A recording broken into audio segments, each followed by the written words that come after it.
Hey guys, today I'm going to share with you two of my favorite potato recipes that are perfect for this time of year when you want something warm and comforting.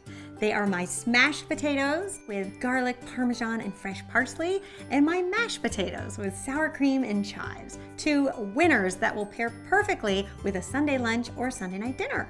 Let me show you how to make them. Okay, so first up, let's tackle the smashed potatoes. So what you're going to do is boil them first. So in a large stock pot, you want to boil 16 ounces of red baby potatoes, just until they're nice and fork tender.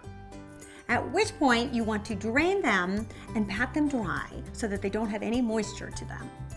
And for both of these recipes, we're going to leave the skin on the potatoes because not only are they full of nutrients, but it also adds to the texture and the flavor of these dishes. Then you're going to transfer your potatoes onto a large rimmed baking sheet.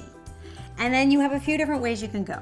You can either press them down gently with a potato masher. This is my preferred method, but you could also use a meat mallet. That also works. Or in a pinch, you could also use a fork. Now don't worry if the potatoes start to crumble apart. That's actually part of the look of this dish.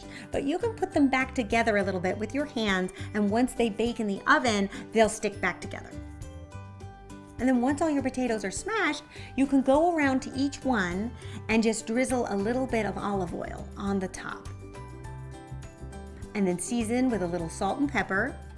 And then you're going to roast your potatoes at 425 degrees Fahrenheit for just 20 minutes. This is going to help them crisp up. But the real final step, what really makes these potatoes so delicious and crunchy and browned, is a little melted butter. Like everything in life, butter makes everything better. So what we're going to do is take 2 tablespoons of melted butter and add a clove of minced garlic and whisk that together. And then once your potatoes have been in the oven for 20 minutes, you're going to take them out and just brush the melted butter on the top of each one and along the sides too. So you want to make sure you also get the skin. And then put them back in the oven for 5 minutes. And after 5 minutes, they're really ready to serve. But if you needed some more time and you wanted to keep them warm, you could just let them sit in there with the oven turned off. They actually just get more crispy and crunchy the longer they sit in there. So if you were cooking something on the stove top, which next week I'm going to show you how to make my white wine chicken, which is a great dish to pair with these potatoes. You could be finishing up the chicken and keeping your potatoes warm. So that's why I really like this recipe. And then you can top with a little freshly chopped parsley and a little bit of freshly grated Parmesan cheese. You will love these potatoes because they are crunchy and buttery on the outside and fluffy and soft on the inside.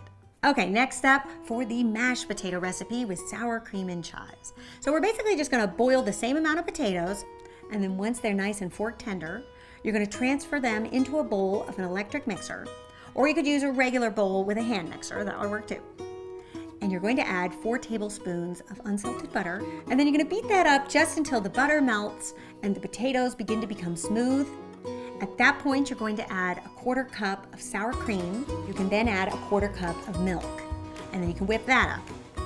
Then we're going to season our potatoes with 1/2 teaspoon of salt, some freshly cracked pepper, and a tablespoon of freshly minced chives. And the way I like to serve these is to transfer them into a shallow bowl, and then with just a rubber spatula, go in there and make some nice divots and whips into the potatoes. And right in the center, do a nice little divot. And that's where you're gonna put 1 tablespoon of butter because it'll start to melt and look really beautiful and delicious. And then add some freshly cracked pepper and 2 whole chives that you can put going cross pattern. Both these recipes are super easy. I hope you give them a try and they become part of your weekly rotation. And next week, I'm going to show you how to make the white wine chicken recipe that pairs beautifully with either one of these side dishes. So stay tuned for that.